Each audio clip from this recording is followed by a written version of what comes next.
Hi all, welcome to Filmy Dhamaka. ఇప్పుడు మనం ఇండస్ట్రీలో అసలు ఏం జరుగుతుందో తెలుసుకుందాం. హరిహర వీరమల్లు వేదిక ఏమైనా కుట్ర జరుగుతుందా? ఎందుకు పవన్ ఒక్కసారిగా అంత సీరియస్ అయ్యారు? అలాగే నిర్మాతలైన బన్నీవాస్ కావచ్చు, లేకపోతే అల్లు అరవింద్ కావచ్చు. అల్లు అరవింద్ అయితే ఏకంగా మీడియా ముందుకు వచ్చేసి ఆ నలుగురిలో నేను లేను అని చెప్పుకొచ్చారు. బన్నీవాస్ అయితే అలాంటి కుట్రలేమీ జరగట్లేదు అన్నట్టు ఇండైరెక్ట్ గా ట్విట్టర్ వేదికగా చెప్పేశారు. అసలు ఏం జరుగుతుంది? ఎందుకు హరిహర వీరమల్లు సమయంలోనే థియేటర్స్ బంద్కు పిలుపునిచ్చాయి? కావాలని చేశాయా, లేకపోతే ఏమన్నా అనుకోకుండా జరిగిన పరిణామమా? ఈ విషయాలపై ఇప్పుడు మనం చర్చించుకుందాం. ఆ నలుగురు ఎవరు ఇండస్ట్రీలో అంటే అల్లు అరవింద్, సురేష్ బాబు, ఏషియన్ సునీల్ అండ్ దిల్ రాజు. ఈ నలుగురిని ఇండస్ట్రీకి పెద్దలుగా ఎప్పటి నుంచో పేర్కొంటున్నారు. ఇవాళ కొత్తగా వచ్చింది ఏమీ కాదు. అయితే వీళ్ళ కింద ఇంకో 10 మంది 15 మంది నిర్మాతలు, యాక్టివ్ నిర్మాతలు కూడా ఉన్నారు. కానీ ఏ ఇష్యూ జరిగినా వీళ్ళ ఆదేశాల మేరకే జరుగుతాయి అని చెప్పేసి అందరూ అనుకుంటారు. దాదాపు అది నిజం కూడా. అయితే ఈ విషయంలో పర్టికులర్ గా హరిహర వీరమల్లు విషయంలో ఈ నలుగురి పాత్ర ఏమైనా ఉందా? ఎందుకు థియేటర్స్ ఆ సమయంలోనే బంద్ చేస్తున్నారు అనే విషయాలు మాత్రం ఇప్పుడు ఎవరికి అర్థం కాకుండా ఉంది. వాస్తవానికి హరిహర వీరమల్లు విషయంలో ఎలాంటి కుట్ర జరగడం లేదు.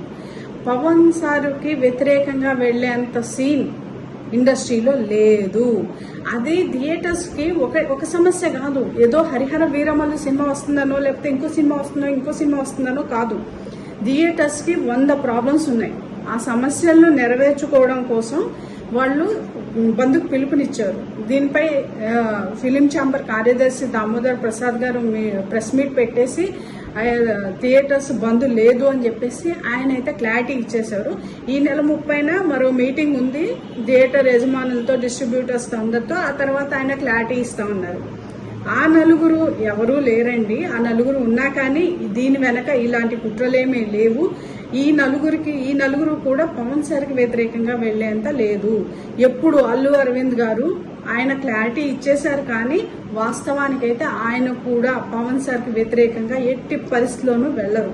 మెగా ఫ్యామిలీకి వ్యతిరేకంగా అల్లు అరవింద్ గారు ఎప్పుడూ వెళ్లరు. అలాగే ఏషియన్ సునీల్ కావచ్చు, దిల్ రాజు గారు కావచ్చు, లేకపోతే ఇంకొక సురేష్ బాబు గారు కావచ్చు, వీళ్ళెవరూ కూడా ఇప్పుడు దీని వెనక కుట్రలో ఏమీ లేరు. ఒకరి గురించి ఎందుకు ఇప్పుడు కాంట్రవర్సీ చేస్తున్నారో నాకైతే అర్థం కావడం లేదు. కానీ ఈ విషయంలో ఎలాంటి కుట్రలు లేవు. హరిహర వీరమల్లు అనుకోకుండా అది జరిగిపోయింది. పవన్ సార్కి ఎందుకు కోపం వచ్చింది? ఎందుకు సినిమా వాళ్ళకి కనీసం కృతజ్ఞత లేదు? ఒక్కసారి కూడా వచ్చేసి మాకు కూటమి ప్రభుత్వం ఏర్పడిన తర్వాత సీఎంని ఒక్కసారి కూడా వచ్చేసి సినిమా పెద్దలు ఎవరు కలవలేదు అని ఎందుకు ఆగ్రహం వ్యక్తం చేశారు? అంటే దాని వెనక ఓహో సారేమన్నా కుట్ర జరుగుతుందని ఫీల్ అవుతున్నారా ఏంటి అని మీరు అనుకోవచ్చు. అదేమీ లేదండి. కరెక్ట్గా హరిహర వీరమల్లు సమయంలోనే ఇలాంటి బంద్ జరుగుతున్న సినీ పెద్దలు ఎందుకు చూస్తూ ఊరుకుంటున్నారు? తను ఫ్యాన్స్ ఎంత ఈగర్గా సినిమా కోసం వెయిట్ చేస్తున్నారు, పవన్ సార్ కూడా తన సినిమా కోసం అంతే ఈగర్గా వెయిట్ చేస్తున్నారు. తను డిప్యూటీ సీఎం అయిన తర్వాత వస్తున్న ఫస్ట్ సినిమా కావడం ఒకటి.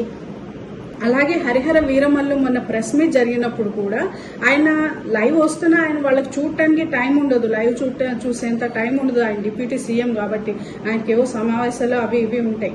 సో ఆ టైంలో కూడా ఆయన అంత బిజీలోనూ ఫోన్ చేసేసి ప్రొడ్యూసర్ ఏఎం రత్నం గారికి ఫోన్ చేసేసి అసలు ఏం జరుగుతుంది, అంతా సవ్యంగా జరుగుతుందా లేదా అని కనుక్కున్నారంట. అంటే ఆయన ఎంత ఈగర్గా ఆ సినిమా కోసం వెయిట్ చేస్తున్నారు. అలాంటి టైంలో థియేటర్స్ బంద్ అంటే వాస్తవానికి ఆయనకి ఆగ్రహం రావడం సహజం. దాని విషయంలోనే ఆయన ఆగ్రహం వ్యక్తం చేశారు తప్ప ఎవరో కావాలని కుట్ర చేస్తున్నారనైతే కాదు. సో ఎలాంటి కుట్ర హరిహర వీరమల్లు వెనక జరగడం లేదు.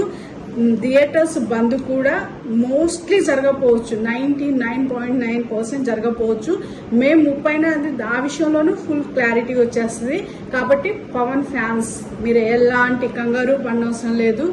పవన్ సార్ హరిహర వీరమల్లు థియేటర్స్ లోకి రావడం, బీభత్సంగా ప్లే అవ్వడం, 100% సక్సెస్ అవ్వడం ఖాయం. మీరు రెడీగా ఉండండి.